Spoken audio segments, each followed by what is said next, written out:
Hello and welcome to the Intel Brief. Today is Tuesday, 9 December. I'm your host Daniel, and today we're going to talk about Honduras has seeking the arrest warrant of a former president who was just freed by Trump. Trump voices concern over Europe's political direction, and also Trump says that the US will export the Nvidia H200 chip to China. So basically Trump. So firstly, Honduran Attorney General Joel Zelaya, sorry if I mispronounced that, which is almost certain, has requested Interpol's assistance and directed national authorities to execute an arrest warrant on the former president, Johan Orlando Hernandez. Hernandez was released from a US prison last week after being pardoned by President Donald Trump. He originally been sentenced to 45 years for his role in smuggling tons of cocaine to the United States. Zelaya said the Honduran prosecutor's office is obliged to act after the pardon to uphold justice.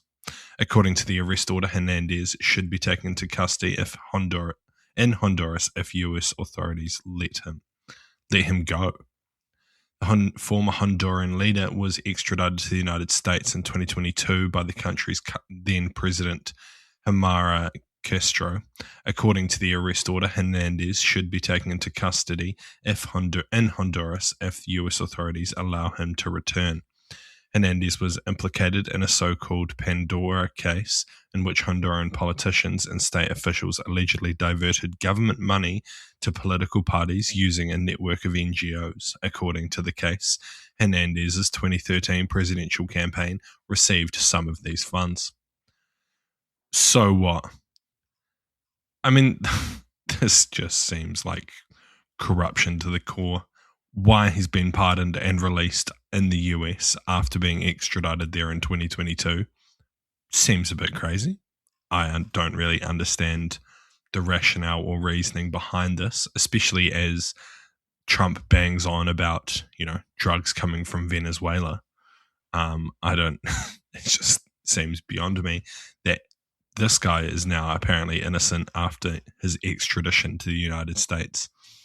Additionally, arresting him in Honduras seems completely fair. It seems like his party was involved in some pretty corrupt practices and, probably did some pretty shady shit. So this just seems like political corruption to its core, and I don't really understand why we're doing this. And next, US President Donald Trump on Monday escalated his criticism of Europe, saying that the continent was going in some bad directions as he condemned a multi-million euro EU penalty against Elon Musk's social media platform X. The key points are that Trump slammed the EU's fine on X. He warned that Europe was heading in a bad direction, denounced Musk's penalty, said US officials say the EU is targeting American firms.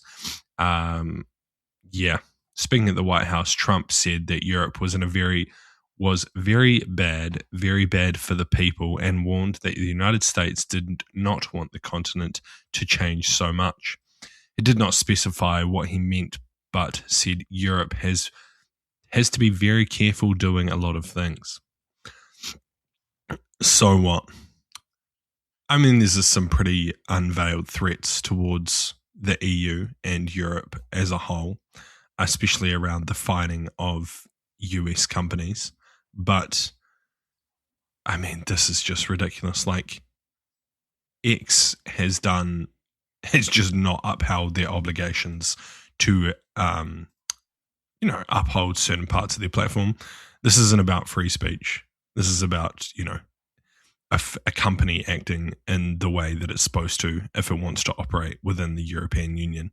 And Trump is only sticking up for them because he gets money from X, from Elon Musk.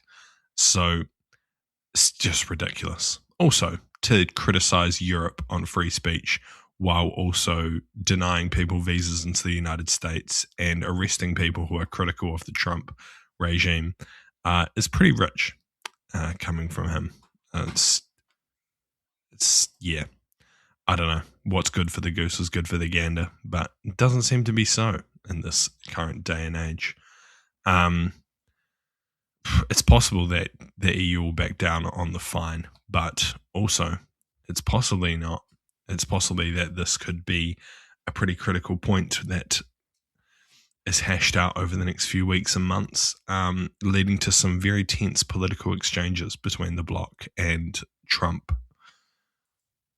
And lastly, the United States will allow the chip giant Nvidia to export its advanced artificial intelligence chips to China. US President Donald Trump said on Monday after he reached an agreement with Chinese President Xi Jinping. Nvidia is currently the largest US company by market value, having quickly risen with the AI wave. The announcement marks a notable shift in US tech exports, specifically for advanced AI chips. Former US President Joe Biden's government had heavily restricted the sale of advanced chips to China over concerns of its application in the Chinese military. Trump made the announcement in a post on Truth Social, saying that he informed Xi that Washington would permit the export of H200 products to approved customers in China and other countries under conditions that allow for continued strong national security. President Xi responded positively. 25% will be paid. This is what Trump's claiming Xi said. 25% will be paid to the United States of America. He added that the move would benefit US taxpayers and increase jobs and strengthen US manufacturing. So what? I mean, I think this has happened for two reasons. Firstly, is because of a bubble that AI is creating within the US share market that, a lot of analysts are pointing at, that if all of these countries are significantly overvalued and aren't worth the valuations that they're currently getting on the stock market. And if they pop, it would cause massive, massive issues within the US economy. So it's possible that the opening up of the sale of chips to China is to allow Nvidia to make more money, to ensure that the bubble doesn't pop and we can keep the gravy train going. The other side of the coin is, because of the blocking of these chips, China has started to develop its own chips, building its own domestic market and companies to fill its own supply chain, which, is the classic outcome of not selling a certain thing or like blocking the sale of certain things to a country. They look elsewhere or develop their own ways of getting it. So it's possible that the sale of this chip is kind of designed to stop China being able to develop their own chips. But I think it might be a little too late for that, as I think I've covered it a while ago. China has said that any state project on AI has to use domestically produced chips. So, Nvidia might not be getting the sales that it wants in China, or it would have been if this had happened 6 months or a year ago. But yeah, that's been your Intel Brief. I've been your host, Daniel, and I'll see you again tomorrow. See you.